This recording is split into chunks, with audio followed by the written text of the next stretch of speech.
যদি পৃথিবীর মানুষগুলো বলে আমরা হজ করব না, এক বছর বয়কট করে ফেলে, তো আল্লাহ তাআলা খুব বিপদে পড়ে যাবে না, আরে কেউ আসে না হজ করতে।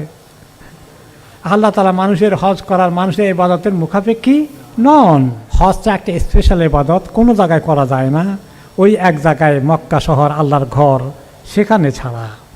এবং যেই ঘরটা কেন্দ্রিক আসল হজের কাজগুলো, তাওয়াফ সাই, এইগুলো আল্লাহ তাআলা যে ঘরের পাশে বানিয়েছেন, এই ঘরের মর্যাদাটা নিয়ে আল্লাহ রাব্বুল আলামিন কোরআনে পাকে সূরা আলে ইমরানের 96-97 নম্বর আয়াতে বলেছেন, বাদ আউযু বিল্লাহি মিনাশ শাইতানির রাজিম, ইন্না আউওয়ালা বাইতিন, নিশ্চয়ই প্রথম ঘরটি একটি ঘর, উদিআ লিন্নাসে, মানুষের জন্য বানানো হয়েছে, তৈরি করা হয়েছে, লাল্লাযী বিবাক্কাতা, যেটা মক্কায় অবস্থিত।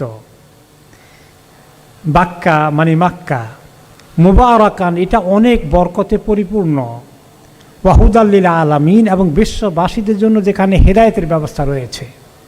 তাহলে আমরা এই ঘরের পাশে যখন হজ ওমরা করতে যাই, সেখানে আমরা এই ঘরের বারাকা অনেক বরকত আমরা পাই, বরকতে পরিপূর্ণ জায়গায় আমরা অবস্থান করিয়া ইবাদতগুলো করি, আর সেখানে গিয়ে আমাদের মধ্যে বিশ্ববাসীর জন্য আল্লাহ হেদায়েত রেখেছেন।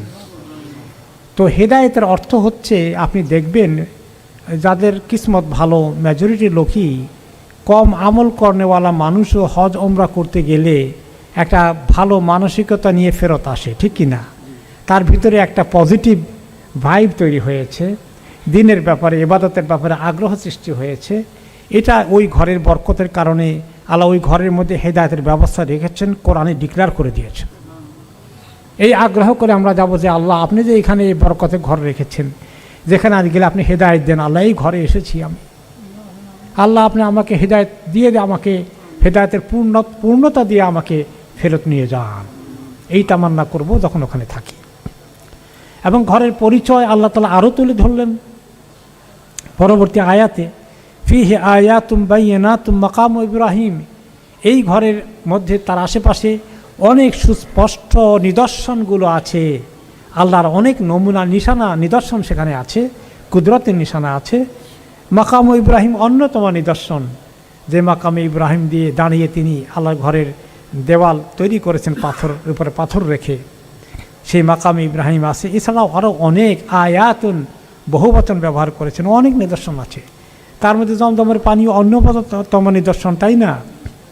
যে পানি কত মানুষ, লক্ষ লক্ষ কোটি কোটি মানুষ সারা বছর পান করে, কোনো দিন সেই জমজমের পানি শুকিয়ে যায় না।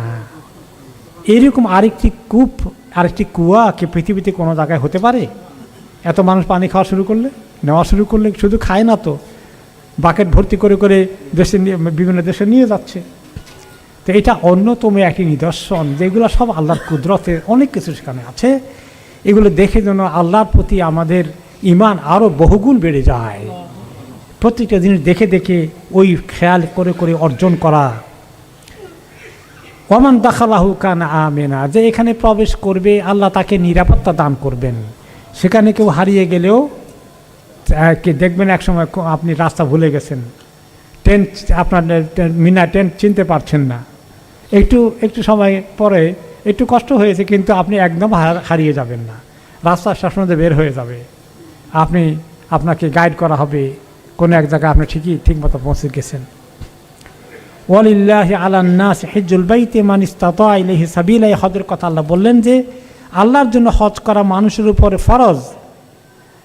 এই ঘরের হজ করা সবার উপরে নয়, মান ইসতাতা ইলাইহি সাবিলা, যাকে আল্লাহ সেখানে পৌঁছার এবং যাওয়া আসার রাখা খরচের ব্যবস্থা করে দিয়েছেন, তৌফিক দিয়েছেন, মালদার করেছেন, তার উপরে ফরজ। ওমান কাফারা, যে ব্যক্তি এটা মানে না, হজ করে না, করতে যায় না, যাবে না, ফা ইন্নাল্লাহা গানিয়্যুন আনিল আলামিন, এই সমস্ত লোক থেকে আল্লাহ মুখাপেক্ষীহীন। যদি পৃথিবীর মানুষগুলো বলে আমরা হজ করব না, এক বছর বয়কট করে ফেলে, তো আল্লাহ তাআলা খুব বিপদে পড়ে যাবে না, আরে কেউ আসে না হজ করতে। আল্লাহ তাআলা মানুষের হজ করার, মানুষের ইবাদতের মুখাপেক্ষী নন, কিন্তু আমরা তার মুখাপেক্ষী। আমরা যখন যাব, আমরাই তখন আল্লাহর এই নিয়ামতকে পাওয়ার জন্য আল্লাহ দরজা খুলে দেবেন।